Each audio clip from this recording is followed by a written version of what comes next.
자, 오늘 사무엘하 6장 말씀을 가지고 여호와께서 오벳 에돔과 그의 온 집에 복을 주시니라, 이런 제목으로 말씀 전하겠습니다. 한번 따라합시다. 여호와께서 오벳 에돔과 그의 온 집에 복을 주시니라. 예전에 그 레이더스라고 하는 그런 영화가 있었습니다. 여러분 혹시 이걸로 이제 나이대를 구분을 할 수 있을 것 같은데, 이 영화를 혹시 아십니까? 아시는 분 한번 손들어 보세요. 이 영화가 이렇게 생긴 거예요. 예, 이게 이제 맞습니다. 인디아나 존스의 시작이었습니다. 인디아나 존스는 다 아시죠? 예, 그건 2008년도까지 영화가 나왔으니까 레이더스가 이제 시작이었습니다. 이 영화가 1981년도에 나왔어요. 그러니까 이거를 모르시는 분들은 80년대 이후 세대들은 이 영화에 대해서 뭐 알 수가 없겠죠. 70년대 분들이 이 영화를 아시는 건데, 이 영화가 제작비가 1,800만 달러가 들었대요. 아주 저예산으로. 어느 정도 히트를 쳤냐면 보통 1억 달러 그러면 흥행이다 이러는데, 이 영화로 무려 3억 8천만 달러를 벌어들였다 그러니까 어마어마한 그런 흥행을 한 영화가 되었습니다. 기억은 잘 안 나시죠? 내용이 어떤지. 그런데 신기하게도 이 레이더스라고 하는 이 영화가 바로 성경을 소재로 했다는 것입니다. 어떤 거냐면, 이 모세가 그 십계명을 호렙산에서 받아오잖아요. 그래서 그걸 깨뜨렸는데, 이 돌판을 이제 언약궤, 하나님의 궤라고도 하는데 거기에 이제 넣어 두었어요. 그런데 이제 그게 사라졌거든요, 언약궤가. 그런데 이 사람이 해리슨 포드인데, 인디아나 존스라고 하는 이제 그 고고학 교수 역할을 했어요. 어떤 정보를 입수를 했냐면, 독일군이 이 법궤를 찾으러 다닌다는 것입니다. 그래가지고 법궤를 찾으면 이 법궤를 가지고 전 세계를 정복하려고 한다는 거예요. 그래서 인디아나 존스 교수가 이걸 막기 위해서 이제 잃어버린 법궤를 찾아서 이제 모험을 벌이는 내용이 바로 레이더스의 내용인데요. 오늘 바로 우리가 이 법궤에 대한 이야기를 좀 해보려고 하는 것입니다. 오늘 우리가 본문을 쭉 읽었는데요. 이스라엘 다윗이 왕위에 올랐잖아요. 그리고 나서 예루살렘 성을 차지하고서 가장 먼저 한 일은 하나님의 법궤를 모셔오는 일이었습니다. 그래서 아비나답의 집에 있던 이 법궤를 이제 수레에 싣고 모셔오다가 사건이 일어나게 됩니다. 이 수레가 흔들리니까 이제 그 법궤가 이제 떨어지려고 그러니까 이제 우사가 그걸 이제 잡아요. 그러다가 우사가 죽고 마는 것입니다. 이 축제 행렬이 갑자기 장례식의 행렬이 됐어요. 그래서 다윗이 법궤를 모셔오는 것을 일단 포기하고 오벳 에돔이라고 하는 사람의 집에 이제 법궤를 잠시 놔둡니다. 그리고 다윗이 다시 가서 여호와의 궤를 어깨에 메고 예루살렘 성으로 들어올 때 온 이스라엘 백성들이 환호했다고 하는 것이 오늘 본문의 내용입니다. 우리가 몇 가지 사건에 대해서 생각을 해볼 건데요. 첫 번째는 우사의 죽음에 대해서 한번 생각해 봅니다. 한번 따라합시다. 우사의 죽음. 6절로 7절을 보니까 이 우사가 소들이 날뛰었어요. 그래서 손을 들어서 하나님의 궤를 붙들었는데 하나님이 진노하셔서 그를 쳐서 그가 하나님의 궤 곁에서 죽었다고 하는 것입니다. 참 이상하죠. 넘어지는 이 궤를 붙잡았는데 왜 죽었을까요? 그 이유가 있습니다. 우사가 죽은 두 가지 이유가 있는데요. 민수기서 4장 15절에 보면, 진영을 떠날 때 아론과 그의 아들들이 성소와 성소의 모든 기구 덮는 일을 마치거든 고앗 자손들이 와서 맬 것이니라. 그러나 성물은 만지지 말라, 그들이 죽으리라고 했어요. 모세가 이스라엘 백성들에게 경고했는데 여기 바로 두 가지 이유가 나오는 거예요. 첫 번째는 법궤를 운반하는 방법이 잘못되었다는 것입니다. 보니까 뭐라고 했어요? 고앗 자손들이 와서 매라고 했습니다. 어깨로 매야 되는데 아까 어떻게 했어요? 수레에 실었습니다. 그리고 뭐라고 했어요? 성물을 만지지 말라고 했는데 이들이 이 법궤에 손을 대게 되는 것입니다. 그래서 우사가 이 일로 이제 목숨을 잃게 되었습니다. 본문을 통해서 우리가 깨닫게 되는 교훈은 뭐냐면 하나님은 불순종하는 자에게 화가 된다는 것입니다. 한번 따라합시다. 하나님은 불순종한 자에게 화가 된다. 자, 우리가 하나님은 축복의 하나님이라 그랬어요. 그래서 우리가 축복에 대한 이야기를 많이 들었는데 그것은 순종할 때 우리가 축복을 얻는 것이고 불순종할 때는 오히려 하나님이 우리에게 화가 될 수 있다고 하는 것입니다. 많은 성도들이 잘 모르는 게 있습니다. 내가 죄 지으면서도 나는 잘 될 거라고 생각하는 거예요. 하나님이 나를 다 용서해 줄 거라고 생각하는 것입니다. 그렇지가 않습니다. 신명기 28장에 보면 하나님께서 이스라엘 백성들의 축복과 저주가 내 앞에 있다고 했어요. 그리고 내가 그것을 선택하라고 그렇게 말씀하셨습니다. 그렇기 때문에 내가 불순종하고 내가 하고 싶은 대로 하고 내가 죄를 지으면서도 하나님의 축복을 받을 수 있는 것이 아니라 우리가 죄를 짓고 불순종하게 되면 결국 그 신명기에 약속된 그러한 화가 우리의 가운데 임하게 되는 것입니다. 하지 말라고 했어요. 만지지 말라고 했어요. 어깨로 매라고 했어요. 그걸 지키지 않았기 때문에 그 말씀하신 대로 죽으리라고 했잖아요. 그래서 고아시 죽는 것입니다. 우리가 이 법궤가 어떻게 재앙의 근원이 되었는지를 우리가 알고 있습니다. 왜냐하면 제가 사무엘서를 상부터 계속해서 설교를 해왔기 때문입니다. 이 법궤라고 하는 것이 그 성소 가장 중앙에 이제 모셔졌습니다. 이 법궤는 이스라엘 백성들 안에 이제 성막을 지었잖아요. 그리고 하나님이 그 가운데 백성 가운데 함께 하신다고 하는 것을 상징하는 것이었습니다. 이스라엘 백성들은 그래서 움직일 때마다 법궤를 앞세우고 그리고 움직였어요. 가나안 땅을 정복할 때 이 법궤를 앞세우고 전쟁을 했습니다. 그래서 많은 승리를 거두게 된 것입니다. 그런데 이 법궤가 늘 이런 승리를 가져다 주는 것이 아니에요. 축복을 가져다 주는 것이 아니라 그들에게 화가 된 것을 우리는 알고 있습니다. 첫 번째로 이스라엘에게 임한 재앙인데요. 사무엘상 4장에는 이제 블레셋과 이스라엘이 전쟁을 하는 이야기가 나옵니다. 그런데 거기 엘리 제사장과 그 아들들이 엄청난 그런 죄를 범하거든요. 그래서 하나님이 블레셋을 일으켜서 전쟁을 하게 되는데 이들이 패했어요. 그러면 이들이 전쟁에 진 원인이 무엇인가를 그들이 확인을 하고 그리고 회개하고 돌이켰어야 되는데 어떤 실수를 하냐면 법궤를 가지고 나가자고 생각하는 거예요. 그러면 우리가 이길 거다. 이렇게 생각하고 법궤를 들고 나갑니다. 블레셋 사람들이 놀랐어요. 그런데 전쟁을 했는데 이 전쟁에서 크게 패배했습니다.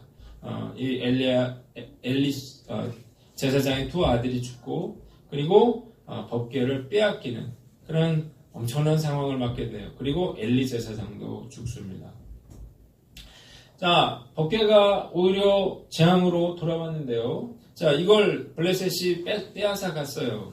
그리고 자기네 다곤 신전에 이제 이 법궤를 놔두었습니다. 이제 아스돗에 가져다 놨는데, 그 다음날 일어나 보니까 이게 엎어져 있는 거예요. 다곤 신이. 다 이렇게 세웠습니다.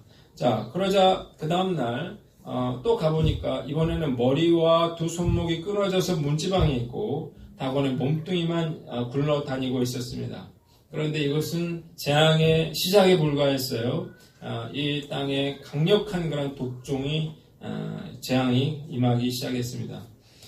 모든 사람에게 무서운 독종이 생겼어요. 엄청난 고통을 받게 됩니다.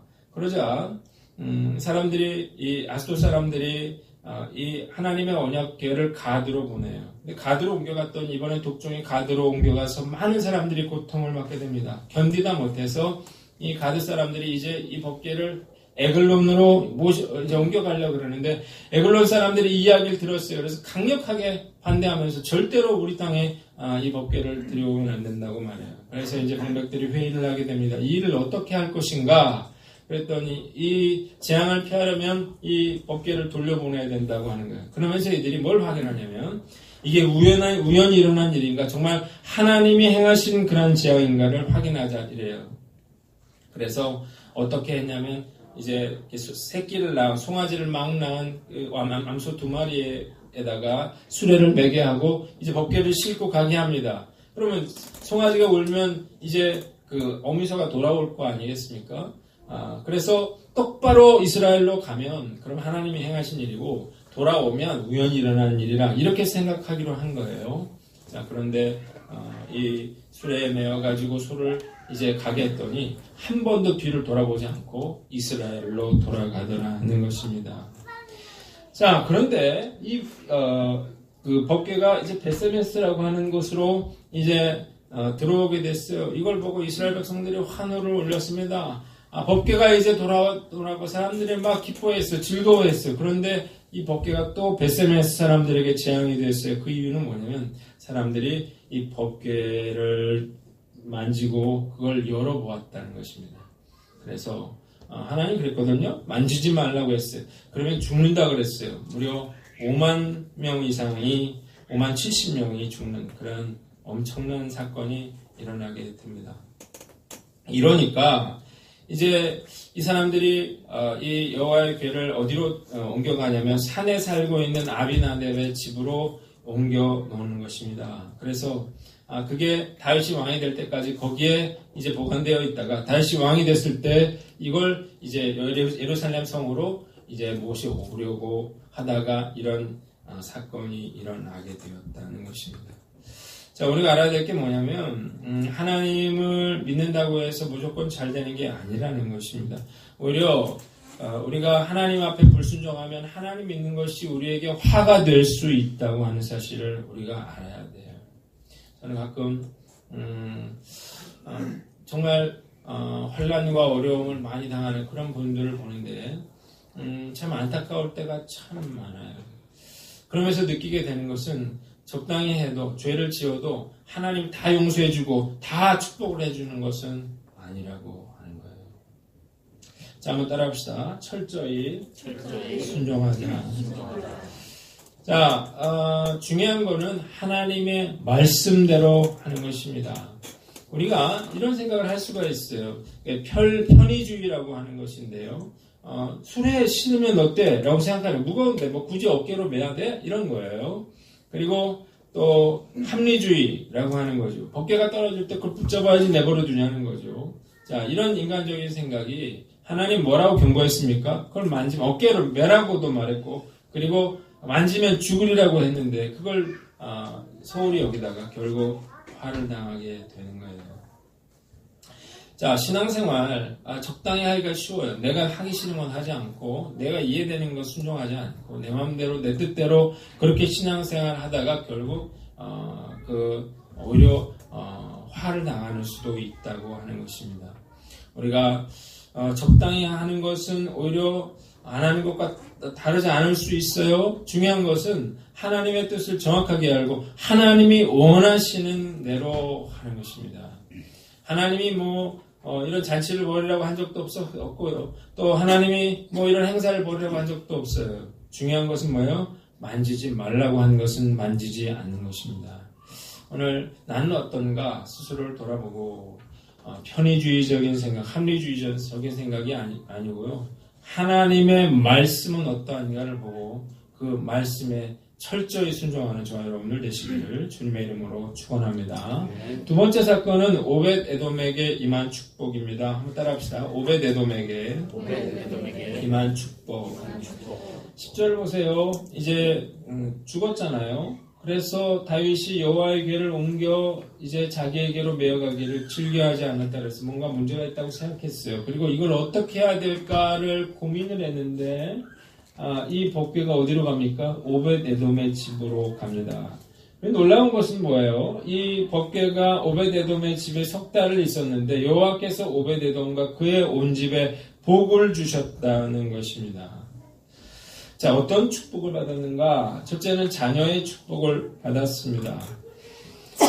역대상 26장 5절에 보면 이 오벳에돔의 자손들이 62명으로 하나님의 집에서 봉사하는 가문이 됐습니다. 오벳에돔에게 8명의 아들을 주셨는데 아주 가문이 번창하는 그런 축복을 받게 됐어요. 그리고 물질의 축복을 받았는데요. 12절을 보니까 뭐라고 했어요? 자, 여호와께서 하나님에게로 말미암아 오벳에돔의 집과 그의 모든 소유에 복을 주셨다고 했어요. 자, 물질의 축복을 하나님이 부어주셨는데요. 그럼 오벳에돔에게 왜 복을 주셨느냐는 것입니다. 그 이유가 있어요. 자, 지금 우사가 죽었단 말이죠. 이 법궤를 잘못 모시다가는 사람이 죽게 생겼어요. 그러니까 사람들이 두려워서 그 법궤를 아무도 가져가려고 하지 않았던 것입니다. 길가에 법궤가 이제 방치되는 그런 상황에 처하게 됐어요. 이럴 때 오벳에돔이 어땠습니까? 내가 법궤를 가져가겠습니다 해서 이 법궤를 자기의 집으로 가져가게 되는 것입니다. 자, 이걸 하나님이 기뻐 보시는 것이죠. 한번 따라해 봅시다. 희생할 때 축복을 주신다. 자, 남들이 다 꺼려하고요, 또 힘들어하는, 피하려고 하는 그런 법궤를 이 오벳에돔이 자기 집으로 모셨습니다. 그래서 하나님이 그의 희생을 축복으로 갚아주셨다는 것입니다. 우리가 힘든 일이 있어요. 누가 할까요? 했을 때 다들 안 하려고 그래요. 힘드니까, 피곤하니까, 어려우니까. 그런데요, 우리가 알아야 될 건 뭐냐면 오히려 그런 힘든 그런 상황들이 축복의 기회가 될 수 있다고 하는 것입니다. 자, 왜냐하면 하나님이 그 마음을 보시기 때문에 그래요. 하나님이 내가 치른 그런 희생에 대해서 하나님이 갚아주시겠다고 하는 그런 하나님의 뜻이 있기 때문입니다. 자, 나는 어떤가 스스로를 한번 돌아보세요. 힘들고 어려울 때 나는 못하겠다고 말하는 사람인가요? 나는 피하려고 하는 사람인가요? 아니면 제가 하겠습니다. 그렇게 말을 하는 사람인가요? 남들이 안 하려고 할 때 내가 희생한 그 무엇이 결국 하나님의 축복으로 돌아온다는 사실을 믿으시기를 바랍니다. 오벳에돔은 이 헌신으로 복을 받았어요. 저와 여러분도 이 오벳에돔의 그런 축복을 받으시기를 주님의 이름으로 축원합니다. 두 번째는 신앙의 양보다 질이 중요하다는 것입니다. 한번 따라합시다. 신앙의 양보다 질이 중요하다. 여러분 잘 보세요. 오벳에돔의 집에 법궤가 머무른 건 3개월밖에 안 됐습니다. 그런데 이 3개월 만에 오벳에돔이 하나님의 놀라운 축복을 받게 되었다는 거예요. 자, 아비나답의 집에는요, 무려 70년 동안 자손 2, 3대에 걸쳐서 하나님의 법궤가 거기 있었습니다. 그런데 그 가정은 복을 받지 못하고 오히려 그 우사가 죽음을 당했다는 것입니다. 뭘 보여줍니까? 우리가 얼마나 오래 법궤를 모셨느냐가 중요한 것이 아니라 어떻게 그 법궤를 모셨느냐가 중요하다고 하는 거예요. 여러분, 신앙생활도 마찬가지예요. 오래 한다고 해서 내가 하나님의 축복을 받는 게 아니에요. 짧게 한다고 해서 내가 하나님의 축복을 받지 못하는 것도 아닙니다. 어떻게 신앙생활 했느냐가 중요한 거예요. 그래서 예수님 뭐라고 얘기했습니까? 마태복음 19장 30절에 그러나 먼저 된 자로서 나중되고 나중된 자로서 먼저 될 자가 많으니라, 그렇게 말했어요. 자, 많은 사람들이 내가 신앙생활 한 지 10년 됐어, 20년 됐어, 30년 됐어, 40년 됐어, 그걸 자랑할 게 아니에요. 자, 내가 제대로 신앙생활 하지 않으면 10년 아니라 30년 아니라 50년, 100년도 별로 의미가 없다고 하는 거예요. 신앙생활 제대로 하면 3개월 만에 하나님께서 이렇게 놀라운 축복을 주실 수도 있다는 사실을 믿으시기를 바랍니다. 신앙생활 오래 한 사람들의 그런 나쁜 점이 있을 수 있어요. 그건 뭐냐면 열심히 하는 사람들을 자꾸 주저앉히려고 하는 거예요. 야, 적당히 해라. 나도 옛날에 다 해봤는데 안 되더라. 그렇게 하는 거죠. 왜 열심히 하려고 하는 사람들을 북돋아주고 더 열심히 하라고 그래야지 왜 그 사람들을 주저앉힙니까? 이게 그 교회 수준을 말해주는 건데요. 그렇게 앞으로 치고 나가는 사람, 정말 제대로 신앙생활하는 그런 사람들이 없고요. 다 주저앉아 버리면 다 똑같은 수준에 머무르게 되고, 그래서 어떻게 해요? 아비나답의 집에 70년이나 이 법궤가 있었지만 아무런 그런 축복을 못 받게 되는 그런 일들이 얼마든지 일어날 수 있다는 사실을 우리가 알아야 됩니다. 여러분, 신앙생활에 얼마나 오래 했느냐가 중요하지 않고요. 내가 어떻게 했느냐가 중요하다는 사실을 믿으시기를 바랍니다. 그래서 여러분, 우리가 신앙생활 하려면 제대로 하셔야 됩니다. 우리가 하나님의 뜻대로 하셔야 됩니다. 오늘 우리가 다시 한번 믿음으로 결단하여 오베데돔의 축복을 받는 저와 여러분들 되시기를 주님의 이름으로 축원합니다. 또 하나 교훈은 뭐냐면 축복을 사모하라는 거예요. 한번 따라합시다. 축복을 사모하라. 축복을 사모하라. 자, 이 이야기를 오베데돔의 집에 하나님이 축복을 줬다는 이야기를 다윗이 들었어요. 그랬더니 다윗이 어떻게 했어요? 즉시 갑니다. 그래서 오베데돔의 집과 그의 모든 소유에 하나님이 복을 주셨다 한지라 다윗이 가서 하나님의 교회를 기쁨으로 메고 오베데돔의 집에서 다윗성으로 올라갈세 그랬어요. 다윗이 알았습니다. 이걸 우리가 수레로 맨 게 잘못이었구나. 만졌던 것이 잘못이었구나. 라고 하는 사실을 알았어요. 그래가지고 그가 역대상 15장 14절로 15절을 보면 이제 제사장 사독과 아비아달과 우리엘과 아사야와 요엘과 스마야와 엘리엘과 아미나답 8명을 보내서 이 율법대로 말씀대로 법궤를 어깨에 메어 오도록 합니다. 자, 이제 법궤가 이제 예루살렘 성으로 들어오고 있습니다. 자, 이걸 보고 다윗이 힘을 다해서 춤을 추기 시작했어요. 얼마나 좋았는지 이 속에 입었던 에봇이 보일 정도가 됐습니다. 다윗과 온 이스라엘 족속이 즐거이 환호하며 나팔을 불고 여호와의 궤를 메어 왔다고 했어요.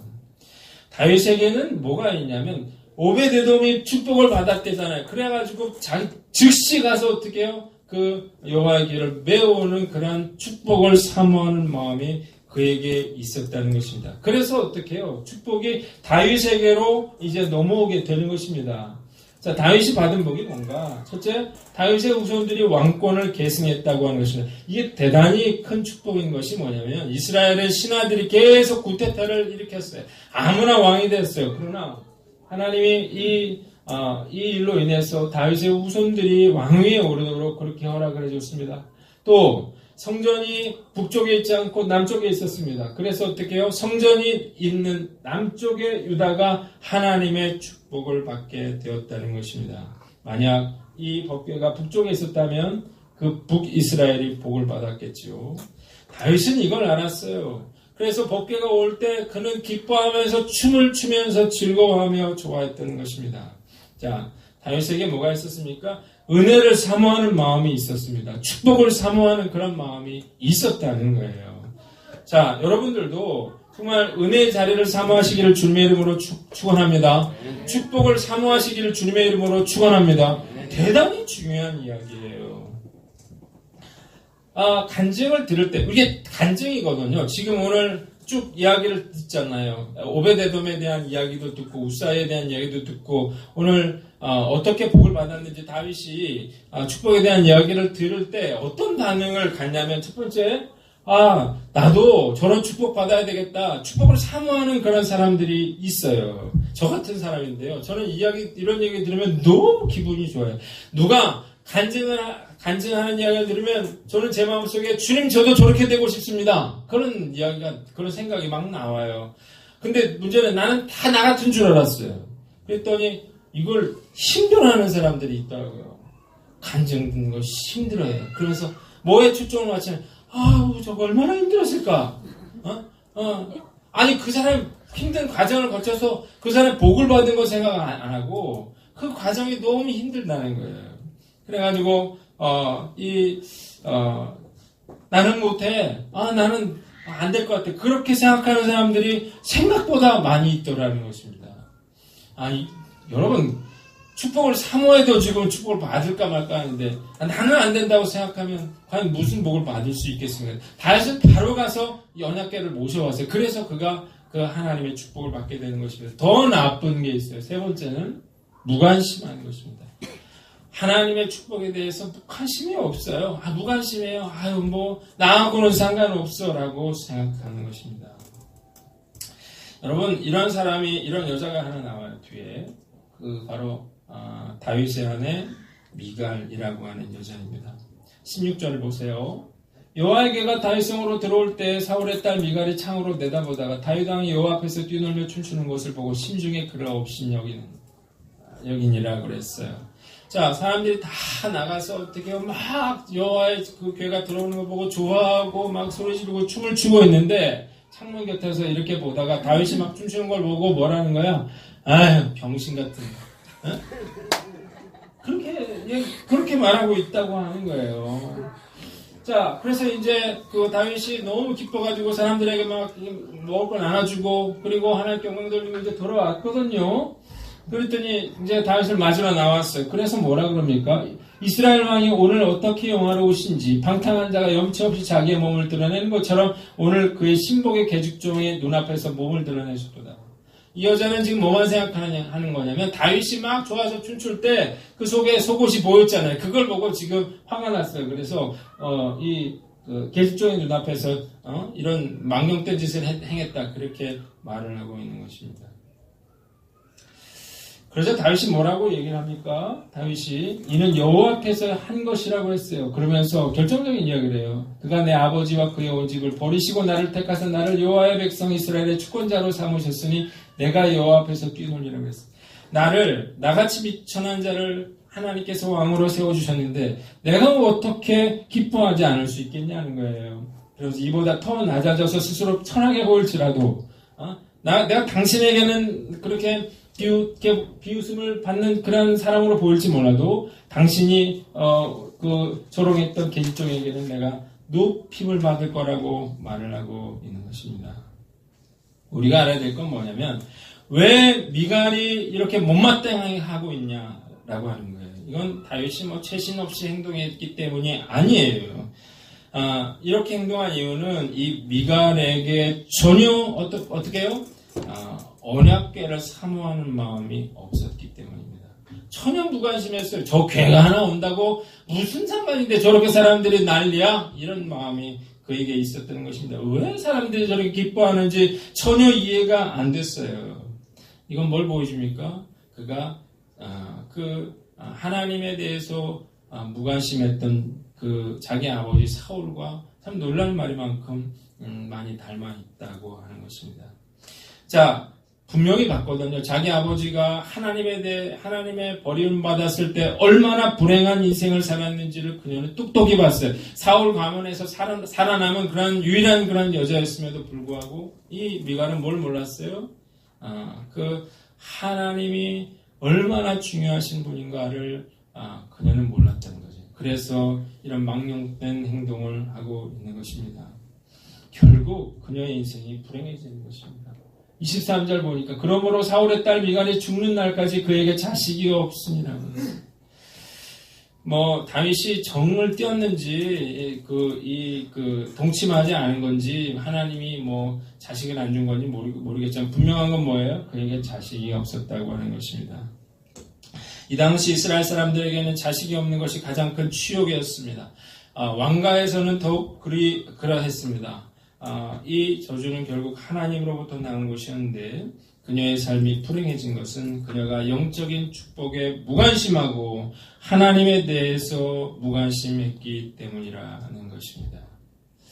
여러분, 하나님에 대해서 무관심하면요, 그러면 정말로 초라한 시세가 됩니다. 하나님을 중요하게 여기면요, 그러면 정말로 중요한 그런 사람이 되는 거예요. 왜요? 하나님이 축복의 근원이 되기 때문이죠. 하나님의 손에 내 생명의 주권이 있음을 믿으시기를 바랍니다. 하나님의 손에 내 물질의 주권이 있음을 믿으시기를 바랍니다. 하나님의 손에 달려있는데 그 하나님에 대해서 무관심하고서 내가 어떻게 하나님의 축복을 받게 되는 것입니다. 여러분, 특히 남자분들 아내한테 대우받고 싶으면 믿음을 잘 세우시기를 주님의 이름으로 축원합니다. 믿음이 없으면요, 그러면 우스워 보인다고요. 자식도 마찬가지예요. 다 덤벼요. 그런데 내가 하나님을 쫓으면 절대 무시당할 수가 없어요. 종이 하나는 그냥 찢어버릴 수 있지만 이 성경책에 놓고 이걸 한번 찢어보세요. 절대 찢어지지 않습니다. 축복을 알았어요. 다윗은 자기가 왕이 됐잖아요. 내가 그 하나님을 사랑할 때, 내가 하나님의 축복을 구할 때 하나님이 어떻게 역사해 주셨는지 그는 다 봤어요. 그래서 그는 춤출 수밖에 없었던 거예요. 그리고 축복을 구할 수밖에 없었던 거예요. 그런데 미갈은 그 와중에 전혀 다윗의 마음을 이해하지 못했고 결국 그것이 그녀의 인생을 불행하게 만들었다는 것입니다. 따라합시다. 축복을 사모하자. 복의 근원이신 하나님께 무관심하고도 내가 하나님의 축복을 받을 수는 없습니다. 비록 다윗은 하나님을 섬긴 일로 인해서 조롱을 받았지만 그러나 낙심할 게 아니었어요. 결국 하나님이 그의 인생을 들어 세워주셔서 이스라엘 역사상 가장 위대한 그러한 인물로 하나님이 세워주셨다고 하는 것입니다. 여러분들은 주님을 얼마나 사모하고 있습니까? 얼마나 하나님의 축복을 여러분들은 사모하고 있습니까? 그 여러분들의 마음의 태도가 여러분들의 인생을 결정한다는 사실을 믿으시기를 바랍니다. 우리가 그 하나님의 축복을 사모하는 사람은 그래서 예배의 자리가 중요하다고 말하는 거예요. 그래서 기도의 자리가 중요하다고 말하는 것입니다. 그래서 내가 주님의 뜻대로 사는 것이 중요하다고 말하는 거예요. 내가 하나님께 관심이 없으면 결국 하나님도 나에게 관심이 없는 거예요. 그러면 결국 나중에 후회하게 됩니다. 예배는 목숨처럼 여기시기를 바랍니다.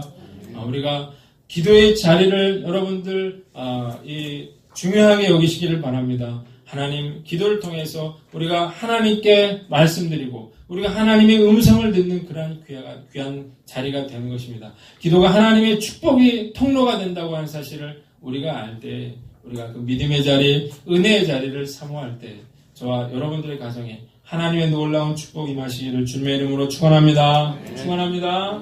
마지막 결론인데요. 하나님을 믿으려면 제대로 믿으라는 거예요. 그리고 신앙의 양보다 질이 중요하다는 것입니다. 그리고 축복은 사모하는 자에게 주신다는 거예요. 이 은혜를 우리가 누리며 믿음으로 축복을 받는 저와 여러분들 되시기를 주님의 이름으로 축원합니다. 다시 찬양하고 기도하겠습니다.